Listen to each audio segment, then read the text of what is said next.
Hey, how's it going, everyone? Listen, we normally do a Mentor Monday on Mondays, but we are scratching Mentor Monday for the next 4 weeks because what I decided that I was going to do was really invest my time and invest in you guys for the new year, for the month of January. And I'm really excited about doing that. So, as you're making it into the room, make sure that you say hello. And I am saying hello to everyone. There's Melisha who's joining us. She's over there on YouTube. How's it going, Melisha?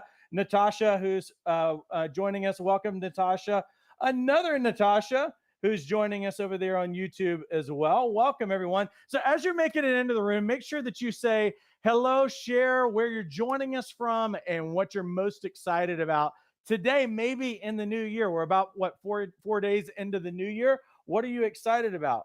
And so, do us a huge favor. There's Yolanda who's made it into the room. How's it going, Yolanda? Give everybody just a few seconds to be able to make it in on a special month. It's the first month of the year, and where we're really going to pour into you on a nightly basis on Mondays during the month of January.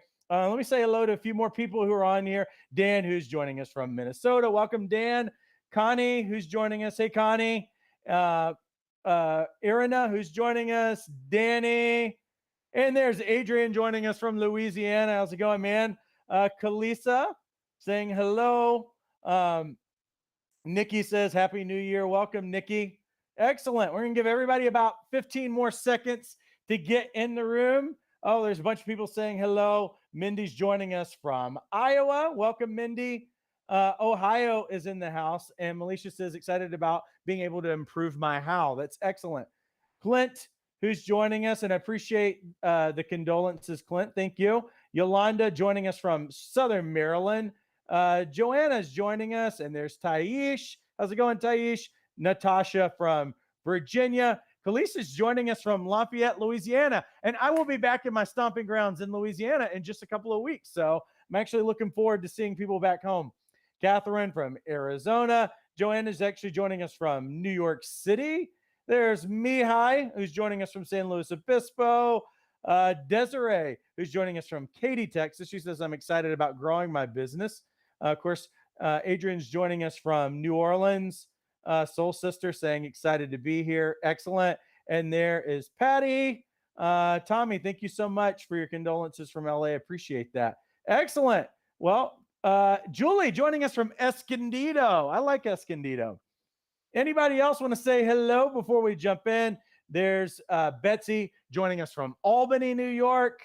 Austin joining us from AG. Welcome, everyone. What camera do I have live going? So if you notice a little bit different, yes, we already had a plan to invest in you guys more than we ever have, more than we have up to now. And that's why we got the new digs and the studio upgrade and all of those other kinds of things. We were already thinking about you.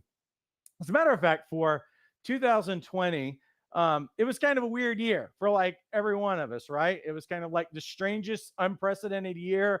And for a lot of people, they don't want to go back and revisit 2020. They just want to move on. Everybody had big dreams for 2020. And for some people, it didn't quite, come out to be what we really want it to be. But for some of us, actually did strategically position ourselves during that time. I mean, like for me, I think about my life. The beginning of the year, things seemed a little bit uncertain. And the question that I ask and that I encouraged all of our coaches to ask during that time is, who can you be during this year that you could have never been before? What are the opportunities that we have right now that we never would have gotten, except that we are in the position, in the stage that we're in a global pause? And actually, many of you actually honed into that. And some of you made more money than you ever made in your life. And honestly, for most of the year, I was kind of thinking, I think that we handled things pretty good. I feel like we were walking out of the year. It was a successful year on a lot of levels. But, something started happening. Something actually started stirring me around October. And that's normal for me because October is my birth month. For a lot of people, they think of the new year as the time that they kind of reset and they pause and they think about what they want in their life. For me, I have two times in the year. It's always April and it's always October when I think about things. And for some reason, there was something stirring in me that was that was saying, Paul, there's got to be more. There's got to be more than what you are living into. And I'm asking those questions of myself during that time. Well, the crazy thing that happened is that as the weeks were progressing, and I was feeling this stirring. Well, I started investing in, and we started buying stuff to actually do a studio upgrade. Because you know what I was thinking about? I was thinking about in 2021, I'm going to give more than I ever have before. I'm going to pour in more because there was something that was stirring in me that it was like people are made for more. They must find what they're here on the planet to do. That's always been the life call, really, in me for as long as I can remember. But anyway, I won't say that I went into cruise control, but a lot of people started going into cruise control around like Thanksgiving. December is rolling around. We're trying to help people. But I'm thinking, usually things slow down a little bit for us in December.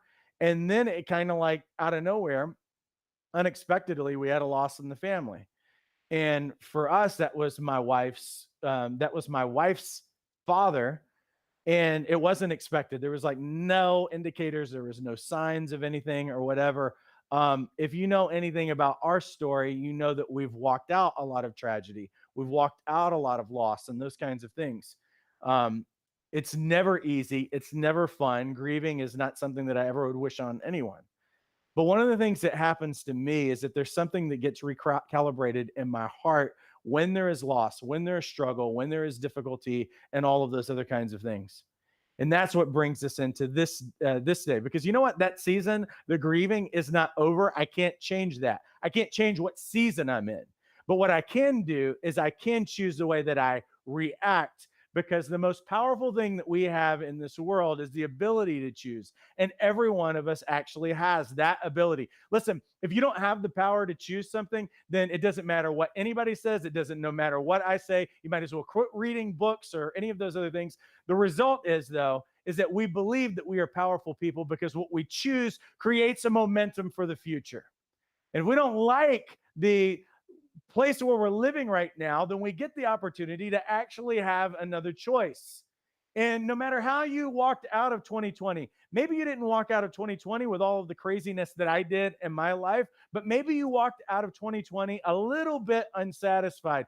I want you to know that it's your choice today that creates the future. A lot of times people want to know what the future looks like, or they hope for a better future, but it's actually today, the choice that we make, the opportunities that we seize, and actually the way that we react to life happening to us. Because for a lot of people, they're just kind of sitting around and they're maintaining, and they're hoping for some politician to pull a rabbit out of the hat or something like that. At least the way that people are looking at the world right now. And I'm not okay with that. I'm not okay with putting the power and the dream and the destiny of my life in someone else's hands. Quite frankly, I think it's my calling. I think it's my call over my life. And here's what I believe is that I believe that if you walked out of last year dissatisfied, it's really a good thing. It's actually a really good thing when things come to the surface, when you get hit with life sometimes, because it starts making you question what is most important in your life and what are you giving your life to. Matter of fact, let me show you this slide really quickly. On this slide, really quickly, I want to show you this. I said before that what we will have is actually important questions. Can you light up that slide for me? I said that over the next few weeks, I'm going to ask you powerful questions. And when you look at these questions, you may not think that these questions are very powerful. And actually, I said that I would give you one each week, but I'm giving you all three because I want this to hit you wherever you are living, wherever you're standing. It's these questions. What do you want? What is most important? And what are you fighting for? Let me tell you how I've walked out this in my own life. The way that I've walked this out in my own life is when this really started, when this thing finally hit a tipping point in my life. And what I really believe is that for every one of us, we have to come to this place where honestly, everything just kind of bottoms out. Everything is just kind of like you finally hit rock bottom, you finally hit your foundation, and then you start asking the questions, what really matters and what's most important. For me, one of the most defining moments in my life was back in 2007. My wife had been battling chronic health issues from about a year into our marriage. She got diagnosed with a lot of different chronic illnesses. And in 2007, we were supposed to go into, they said, you really need to get your gallbladder out. We were living in Florida at the time. So we go there and they just act like, oh, this is going to be a routine. We're just going to snip that bad boy out and then you're going to go home in about 24 hours and then everything's going to be fine. except that you should know, deal with any medical anything, that there's always a risk, right? There's always a thing that you sign in the paperwork that if you do this thing, that you can't hold them liable because they explain to you what could happen or whatever. And what we ended up doing during that time is I signed the papers because what the statistics are really in our favor. My wife's going to get a better quality of life and everything's going to be fine. But everything that could go wrong did go wrong. And we were in the hospital not for a night or two. We actually were in the hospital for a month. And I watched my wife progressively get worse and worse. And for the first time in my life, because I'd say that my career at that time, at least for what I was doing, I really felt like I was in my sweet spot. I felt like I was doing what I was supposed to be doing. We were living right. We were doing everything that we knew that in terms of helping people, because quite honestly, my whole career has been centered around helping people and everything else. And you're asking the questions, why is this happening to us and everything else? Well, as the days and weeks are progressing, and I'm literally staying up all night and I'm praying for my wife's lung capacity to be there, it finally hit me in this one moment, and I'll never forget it. When I hit this one place, this one moment, one of the nights that I was there with her, that I said, this is what I've been living up to now is not what is most important. And I had to ask that question of, Paul, what is it that you're actually fighting for? And I'll tell you what I realized that I needed to be fighting for. What I really needed to be fighting for was my family being number one priority. It wasn't just the career, because I was getting to the places that I wanted to go and I was really successful and it was really fulfilling and all that other stuff. But there's nothing worse than when you get to this point when you realize I've been fighting the wrong battle the entire time. This is not what I'm actually here for. Now, it is kind of in the sense that, yeah, I'm out there to try to help people, but not at the detriment of my own family, because they weren't the number one priority. And what happened was is that it was kind of an awakening moment. And I said, when we get out of here, which did not look certain, I said, when we get out of here, two things that I know: my family will be number one priority, and we will never do life. We will never live life the same way.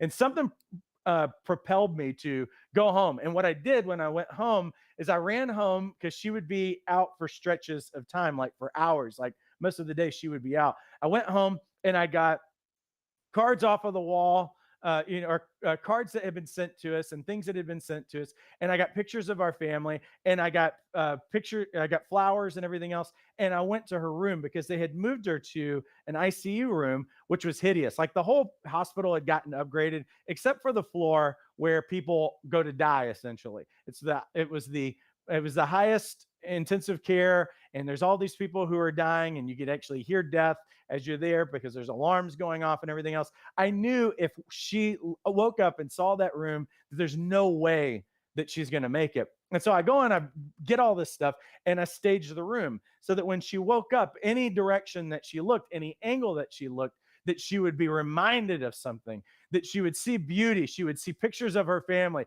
she would see promises, and she would, all of those things that were, what are we fighting for? We're not fighting for, and you needed to be reminded, because sometimes when you lose sight of what you're fighting for, then it makes you give up hope. And I knew if she looked around the room and she saw life sustaining devices and all those other things, she's not going to make it. And so everywhere that she would turn, she would be reminded of beauty and life and her kids and what we're here for.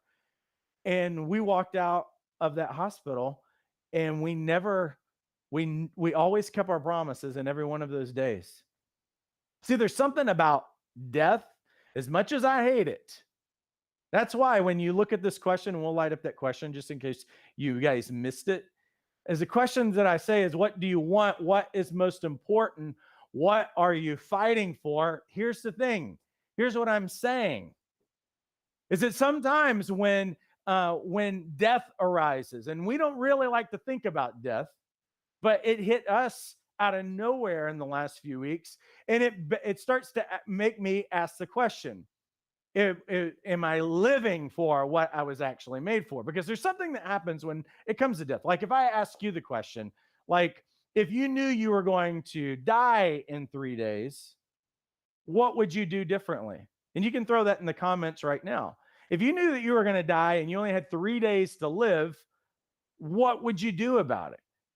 What would you do? What would you do differently? Here's a better question. What would be your single greatest regret if you died, you knew you were dying, and you only had 3 days left? What would you, matter of fact, what would you do to try to overcome that regret that's in your life?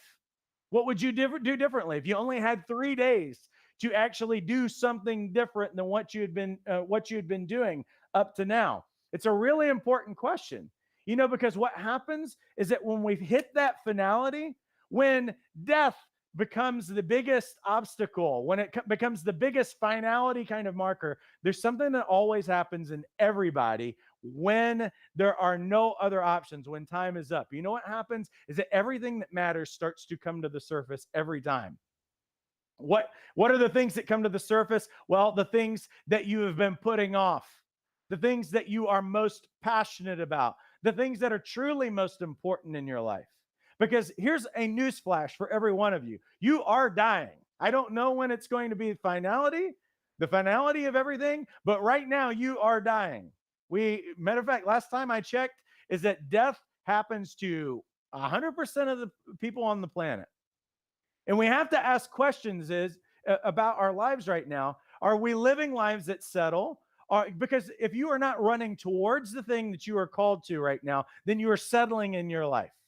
And it just means that we're going to die in a very different place.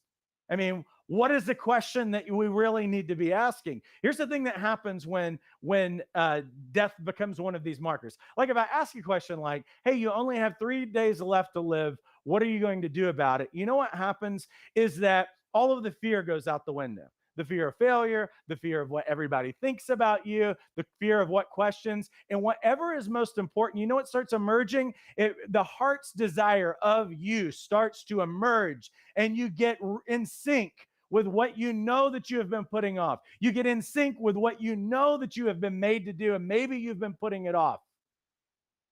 Well, what if I gave you more than 3 days? What if I gave you 3 months? See, because I don't like the people who talk about, I'm not saying I don't like people, okay? Some people like to talk in terms of 5-year plans, 10-year plans, all of this other stuff. That's fine.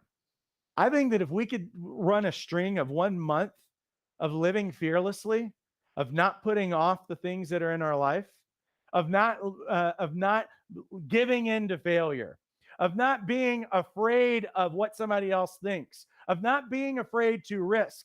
Pick up the phone, make that call, whatever you're supposed to be doing right now. See, because if you're not really living into what's most important to you, then you've already stopped living. I mean, that's the reality of it. Is that if you are making choices to settle, you've already been giving up your life. I mean, at a certain point, we're just taking your pulse, and we can say that you are living, but what's the difference of living and truly thriving? It's the difference of this. Like if I remember some years ago, we went to the zoo in San Diego. Is amazing. And we brought the whole family over there. Now my kids got over the San Diego Zoo years ago. I never have, but we had this membership, and it was like, okay, this is a waste of money because they don't want to go more than a year. And there's a big hike and a trek and all this other stuff. But I remember they have this lion, it's not just lions, but it's like this wild cat area or whatever. And I remember we saw a lion sitting over there, and we're all like around the cage and we're watching it. And it's yawning and it's turning over on its back and it's doing whatever it does in a cage. And everybody thought it was so cute. And my daughters are like, here's this amazing beast that's in front of them with a big mane and all of that other stuff. And they just think that it's cute because it's yawning and it's just turning over and it's waiting on its next meal. But listen, if I took that same lion and I dropped them in the middle of Africa somewhere, then you're going to see a very different animal because it's in the environment for it to thrive. It's in the place of greatest risk, but it would be a completely different animal. And what I'm saying is that we've got to ask the question: are we alive or are we thriving? Are we really living into what we were made for? Let me share a couple of other things with you before we head out. When you're dealing with a death sentence, essentially, and you know this thing's coming, here's one of the things that also happens. Not only when you ask these really good questions of what matters and what do you really want, Because if you're walking out of last season and you're feeling a little bit unsatisfied, it means that there's some area of your life where you are not being true, you're not being honest, and you're not truly living into what you are made for. One of those things is asking those great questions of, hey, if I died in the next 3 days, what would I do differently? Because, see, I don't want to put people on a 5-year plan because usually they'll get a little bit lazy. They'll start taking life for granted. They'll start taking every conversation that they have for granted. And they'll burn through a lot of time watching YouTube videos or whatever. It's amazing how we find extraordinary amount of time for the things that are not really challenging in our lives and are not really giving us life at the end of the day. So when we ask these questions, that first question of what matters most starts coming to the surface. I don't really want you on a 5-year plan. I want you on a today plan. The today plan, which says, I don't know how much time that I have, but I can measure it by the kinds of choices that I'm making today. I want every one of you to go to bed with your head hitting the pillow at night, knowing that you did everything that you were supposed to do during that day and that you left nothing on the table. That's the kind of life that I really believe that we're called to live. I believe that having the best year ever, that's why I don't say best life. Hey, if you can string a year together, you're going to have the best life ever. If you can actually string a month of this together, this is what's going to be really important for you to do, is to begin to ask these questions. Hey, what is most important? If I died right now, what would be my biggest regrets? We need to take on those things because they're going to reveal the values of us. See, when we ask those questions, it brings the deepest desires of our heart to the surface. It starts revealing what is the greatest passion in our life that we know that we're called to. And it's not, and here's what I'm saying. When you ask that question, it's not what you think everybody else thinks is important for you, is that you ask the question of what is the deepest desire of your heart? What is the thing that's stirring in your heart? Here's the second thing that dying question does. When I ask the death question of someone, and we usually like, okay, it's a morbid question, or I don't know that most of us really lean into it, but why is it that some of the most inspiring stories are from the people who are dying? It's like they keep teaching us how to live. Like little kids teach us how to live every day, and people who are dying for some reason live their best life in those last few moments, in those last few breaths, or any of those other kinds of things. And I've watched that like repeatedly, whether it's a show or people that I've known in my life that knew that they knew what the bookend, the very ending was going to be on their life and the exclamation point, and they were going to go out of life in a certain kind of way. Well, here's the thing that death does. Death all of a sudden turns on the creative juices in you and turns on the resources. It's the craziest thing. Like, I'll give you an example. If for some reason, like, let's say that you got a disease or whatever, and it was a disease that had 100% death rate, right? Get a disease, it's going to take your life. And they say 100% chance that you're going to die of this disease in